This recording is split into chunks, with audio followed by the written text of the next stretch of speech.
नमस्कार, Arvind Kumar coaching classes में आप सभी का स्वागत है। तो आइए इस वीडियो में समझेंगे। मैंने कुछ एक सेंटेंस लिया है, जैसे he said I am happy. ये पहली बात, ये सेंटेंस कैसा है, इसका रूल रेगुलेशन क्या है, कैसे बनेगा, इसको बनाने का नियम भी आपको 1 मिनट में बता दूंगा। देखो लिखा है he said I am happy. ये पहली, ये है क्या? ये आपका नरेशन है। क्या? नरेशन। इनसे बोलते हैं नरेशन। ये नरेशन होता क्या है? एक होता है डायरेक्ट स्पीच, एक होता है इनडायरेक्ट स्पीच। ये आपका क्या है? डायरेक्ट स्पीच है। क्या है? Direct speech. इसे हम इनडायरेक्ट स्पीच में कन्वर्ट करेंगे, यानी बनाएंगे। तो कैसे बनाएंगे, यही तो हमें समझना है।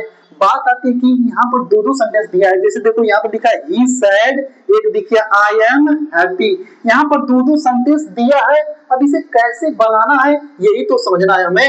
बात आती है कि डायरेक्ट नरेशन, मतलब समझा दिया आपको। ये नरेशन, इसे ही बोलते हैं नरेशन, या बोलते हैं डायरेक्ट, इसे बोलते हैं डायरेक्ट स्पीच, और इसे बोलते हैं इनडायरेक्ट स्पीच। डायरेक्ट स्पीच का मतलब होता है कि जैसे हम इनडायरेक्ट स्पीच में इसे बनाएंगे। अब कैसे डायरेक्ट और से इनडायरेक्ट बनाते हैं, ये आप देखो।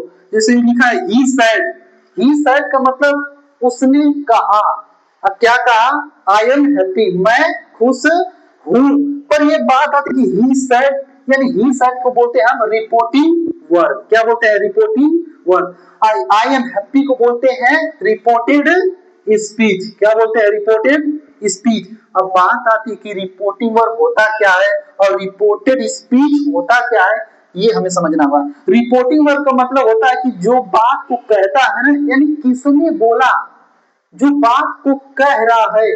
मतलब कहने का मतलब कि बात किसने कहा, जो बात किसने कहा, यानी जो बोल रहा होता है ना, उसे बोलते हैं रिपोर्टिंग वर्ब। और रिपोर्टेड स्पीच का मतलब होता है कि जो बात बोली जा चुकी है ना, उसे रिपोर्टेड स्पीच बोलते हैं। कहने का मतलब ही सेड, सर मतलब कहा, उसने कहा। देखो यहाँ पर बात आ रही है कि उसने कहा, उसने कहा। अब क्या कहा हमें तो पता नहीं है, बस किसने कहा, क्या कहा, ये हमें नहीं मतलब। यानी किसने, ही सेड, उसने कहा, यानी ये रिपोर्टिंग वर्ब है। इसे वो क्या बोलते हैं? Reporting verb. अब बात ये भी होती है कि किसने कहा और क्या बोला है, उसे बोलते हैं रिपोर्टेड स्पीच। कहने का मतलब उसने कहा, इसे रिपोर्टिंग वर्ब बोलते हैं। आई एम हैप्पी, इसे रिपोर्टेड स्पीच, जो बात बोली जा चुकी है। अब इसे कैसे बनाएंगे, ये तो हमें पता हो गया कि रिपोर्टिंग वर्ब क्या होता है और रिपोर्टेड स्पीच क्या होता है।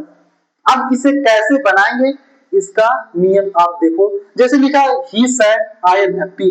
जब बात कैसे इसे बनाएंगे, देखो। अब इसे हम इनडायरेक्ट में कैसे आंसर इसका निकालते हैं, इनडायरेक्ट, इनडायरेक्ट स्पीच में कैसे कन्वर्ट करेंगे। देखो लिखा है he said I am happy, तो इसे सेम टू सेम डिट्टो वैसे ही नोट कर दो। लिखा है ही, तो यहां पर भी लिखो ही। यहां पर लिखा है सैड, तो आप भी लिखो सैड। अब इस इन्वर्टेड कॉमा को हटाकर हम क्या लिखेंगे? डैड का प्रयोग। क्या? डैड। ही सैड डैड, इतना तो बन चुका है। पर आई एम हैप्पी, अब इसे कैसे बनाएंगे? इसे भी सेम टू सेम नोट करेंगे? नहीं, इसे सेम टू सेम कभी नहीं नोट कर सकते। हमें नियम समझना होगा। बात आती कि ही सैड, उसने कहा आई एम हैप्पी। जो ये होता है ना सैड, ये शो करता है पास्ट टेंस को। इसे पास्ट टेंस को। अब बात आती है कि जब रिपोर्टिंग वर्ब, रिपोर्टिंग वर्ब तो मैंने आपको समझा दिया कि जो बात को किसने कहा, यानी जो कौन कह रहा है, ये रिपोर्टिंग वर्ब होता है। तो मैंने बस बोल दिया कि रिपोर्टिंग वर्ब पास्ट टेंस में हो, तो आपको समझ में आ जाना चाहिए कौन, यानी सैड। यानी ये पास्ट टेंस में हो तो रिपोर्टिंग वर्ब पास्ट टेंस में हो, तो रिपोर्टेड स्पीच के टेंस में बदलाव होते हैं। पर यहाँ पर कुछ और हो गया, तो उसका नियम कुछ अलग है। पर हम यही एक क्वेश्चन लिए हैं, तो हमें यही समझना होगा। मैंने बोल दिया कि रिपोर्टिंग वर्ब, यानी रिपोर्टिंग वर्ब पास्ट टेंस में हो तो रिपोर्टेड स्पीच के टेंस में बदलाव होते हैं। ये पास्ट टेंस में ना हो तो नहीं होते हैं, तो मैं आगे बताऊंगा। बस एक सेंटेंस लिया तो इसे हम समझते हैं।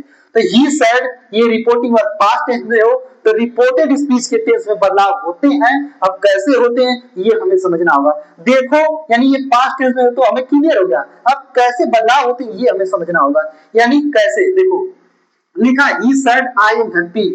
जो आई एम हैप्पी लिखा है, ये हमें प्रेजेंट कंटीन्यूअस टेंस को शो कर रहा है। अब इसे हम प्रेजेंट कंटीन्यूअस टेंस को ना पास्ट कंटीन्यूअस टेंस में बना देंगे। किसमें? पास्ट कंटीन्यूअस टेंस में बना देंगे। तो कैसे लिखा है कि आई को हम चेंज करेंगे ही से, तो क्या हो जाएगा, आई से ही से चेंज करो तो यहाँ पर ही आ जाएगा। पर आप ये देखो, आई से ही चेंज हो तो ही तो आया, पर पास्ट कंटीन्यूअस टेंस में ही के लिए वाज का प्रयोग करते हैं, तो ही वाज हैप्पी का हैप्पी। ये आपका आंसर आ चुका है, और आशा होगा कि ये वीडियो आपको समझ में आ चुका होगा। धन्यवाद।